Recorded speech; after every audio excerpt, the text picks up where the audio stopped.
All right, guys. So have you ever found yourself facing this ultimate crisis or this challenge where you knew that you had to change, but you weren't really sure how or what to do? Well, Dr. Joe Dispenza says it seems that human nature is such that we balk at changing until things get really bad. And we're so uncomfortable that we can no longer go on with business as usual. This is as true for an individual as it is for a society. We wait for crisis, trauma, loss, disease, and tragedy before we get down to looking at who we are, what we are doing, how we are living, what we are feeling, and what we believe to know in order to embrace true change. Often, it takes a worst case scenario for us to begin making change that support our health, relationships, career, family, and future. My message is why wait? That was Dr. Joe Dispenza. Welcome to Mentor Mornings, guys, where I bring wisdom to you from people far wiser than myself to help you own your journey and fuel your day. If you haven't already, please hit that subscribe button, share some love, and give me a thumbs up. And if you feel moved to, share this video. So, seeking freedom from pain is absolutely natural and normal. We all move away from pain. Think about when you have a headache. Like when a person has a headache, like they take an ibuprofen, they take a nap, we take a shower, we do whatever we can to move away from it. And what about when we're dealing with pain from loss? Hello. So I see you there. So what about when we're dealing with pain from loss, pain from grieving? Like how do we move through that? How do we deal with that type of pain? Like if we're dealing with pain of loss of a loved one, like how long is that suffering normal? How long do we allow that suffering to go on? Ram Dass says, it takes 2 to 3 years before we can move through that point of suffering and pain, before we can get to the other side of it.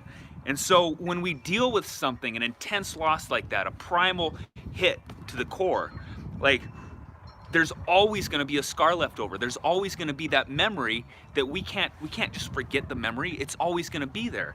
And this is where, how do we use that scar? Do we use that scar to inspire and propel us into the future, to make different choices, to learn from it? Or does that scar take us back to the original hurt, the original pain?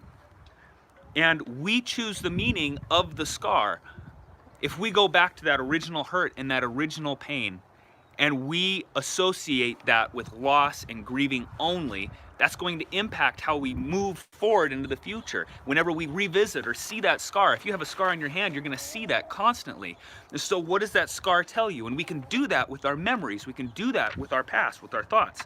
So we choose the meaning of the scar. So how many people do you know that move toward pain? If we think about it, like, the people who have done great things, accomplished great things, they are the people that choose to move towards pain.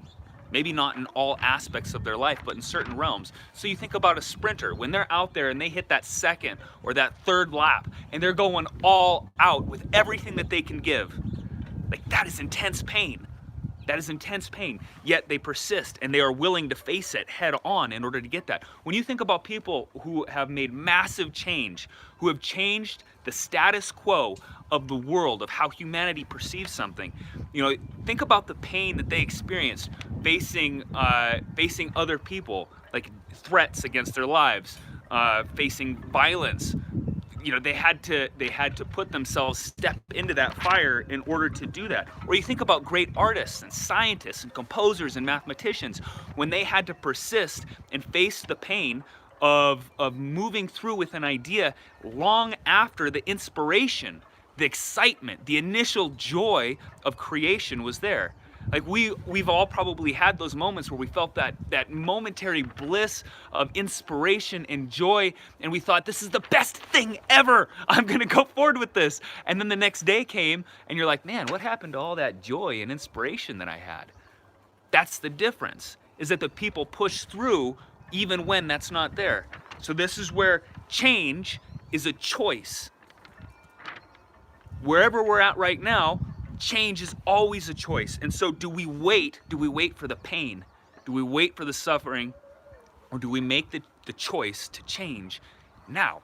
before we get there. And that's what Dr. Joe Dispenza is saying. He's saying change is a choice. All right, guys, so if you want to learn about how great leaders of the past have made those changes, have voiced out into the world, and moved through the things that were holding them back, such as suffering and pain, download the PDF down there in the description. All right, guys, thank you so much. I appreciate you for being here. Be ready for tomorrow morning where we will be back with Mentor Mornings. Remember, hit that thumbs up button, please. All right, later.